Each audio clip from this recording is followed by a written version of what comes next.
আপনাদের মাঝে আমাকে আসার তৌফিক দান করেছেন। সাথে সাথে আমি হুজুর পাক হযরত মুহাম্মদ মুস্তাফা সাল্লাল্লাহু আলাইহি ওয়াসাল্লামের উম্মত হিসেবে গর্ববোধ করতেছি। আল্লাহ রাব্বুল মেহেরবানিতে আমাদের সন্তানরা একটা ফেসিবাদ মুক্ত বিশাল ডাইনির কবল থেকে আমাদের দেশের আপামর জনতাকে শোষণ, নিপীড়ন, নির্যাতনের হাত থেকে বাঁচানোর জন্য এবং ইনসাফ, ন্যায় এবং ইনসাফ প্রতিষ্ঠার জন্য আমার ভাগিনা ইশতিয়াক আহমেদ শ্রাবণ,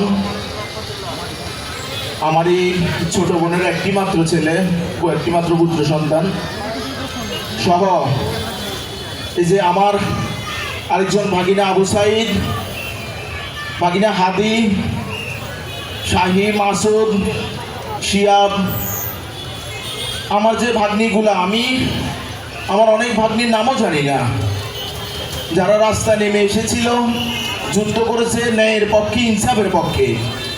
কিন্তু আজকে এতগুলো বছর পার হয়ে যাচ্ছে, বছরের পর বছর পার হয়ে যাচ্ছে, এখনো পর্যন্ত আমাদের সন্তানদের বিচারের কোনো কিছু দেখলাম না। আমাদের সন্তানদের বিচারের কি হচ্ছে আপনারা জানলে অবাক হবেন। শ্রাবণের সমাধিতে আমি যে ফুল গাছগুলো লাগিয়েছি, ওই ফুল গাছগুলার 2-4-5টা করে পাতা ছিল, যেগুলো এখন পাতায় পাতায় ভরপুর হয়ে গেছে এবং ওই পাতাগুলা সবুজ থেকে হলুদ হয়ে ঝরে পড়ে যাচ্ছে, কিন্তু বিচারের কোনো নামগন্ধ নাই। আমাদের সন্তানদের বিচার কি হবে না? সন্তানদের হত্যার বিচার হবে না? কোথায়? এখনো পর্যন্ত আমাদের সন্তানদের বিচারের এখনো মামলা তদন্ত করে অনেকগুলো মামলা শাসিত পর্যন্ত এখনো দেওয়া হয়নি। প্রশাসন কি করতেছে?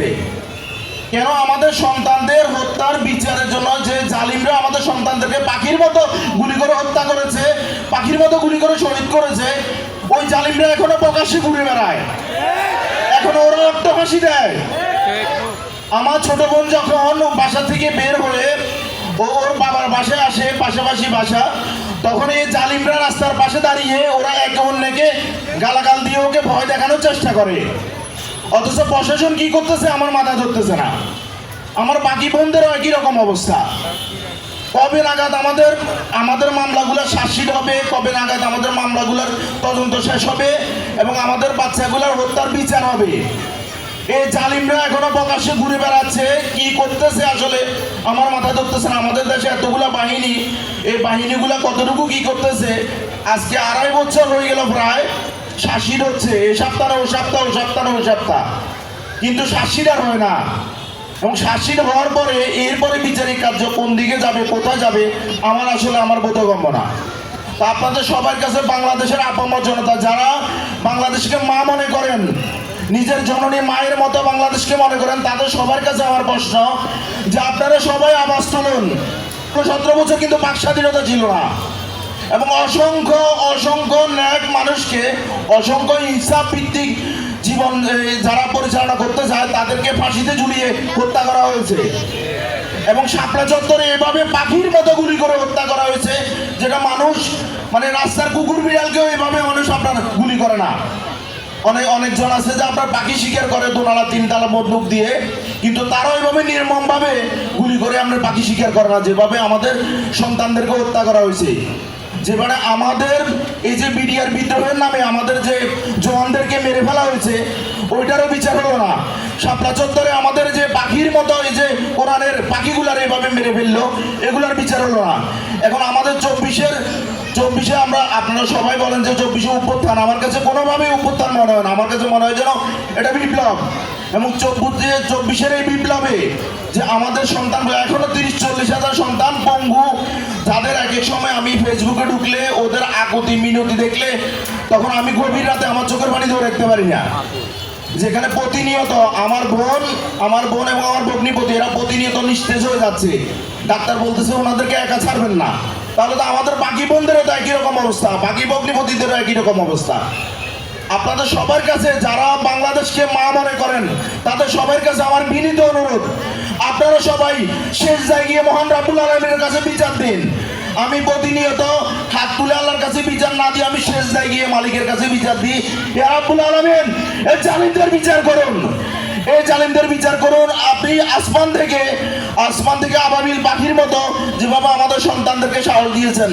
জানেন যে বাচ্চা নর্মালি আপনার কোরবানির গোস্ত কাটতে গিয়ে আমরা শ্রাবণ হাত কেটে ফেলতো, প্রতি কোরবানিতে হাত কেটে ফেলতো। সেই বাচ্চা কোনোভাবে AK-47 সামনে দাঁড়াইতে পারে না। এটা আল্লাহ রাব্বুল আলামিনের অশেষ মেহেরবানি ছিল বিধায় ওই ন্যাক সাহস, ওই বিপ্লবী সাহস আল্লাহ রাব্বুল আলামিন আসমান থেকে দান করেছে বিধায় আমাদের সন্তানরা AK-47 সামনে দাঁড়ায় গিয়েছিল, এবং যার জন্য আজকে আপনারা এই স্বাধীনতা পেয়েছেন। আপনাদের সবার কাছে আমার বিনীত অনুরোধ, আপনারা সবাই আওয়াজ তুলুন আমাদের সন্তান হত্যার বিচার যেন অতি দ্রুত বেগে হয়, এবং এই জালিমরা কিভাবে আবার প্রকাশ্যে আপনার করে। গত 2 দিন আগে আপনার হাই রোডে আমরা মিছিল করেছে, এই জালিমরা কিভাবে আবার মিছিল করে। আপনারা সবাই আল্লাহ রাব্বুল আলামিনের কাছে বিচার দিন। আমি প্রতিনিয়ত আল্লাহর কাছে বিচার দিচ্ছি, ইনশাআল্লাহ আসমান থেকে ফয়সালা আসবে। অবশ্যই আল্লাহ রাব্বুল আলামিন আমাদেরকে এই জালিমদের বিচার করে আমাদের বাংলাদেশকে আমরা যেন বুকে বুক মিলিয়ে হাতে হাত রেখে ন্যায় এবং ইনসাফ ভিত্তিক, যে হাদি বলতে শত্রুর সাথেও যেন ইনসাফ করা না হয়, শত্রুর সাথে ইনসাফ করা হবে। ওই ইনসাফ ভিত্তিক একটা রাষ্ট্র যেন আমরা করতে পারি।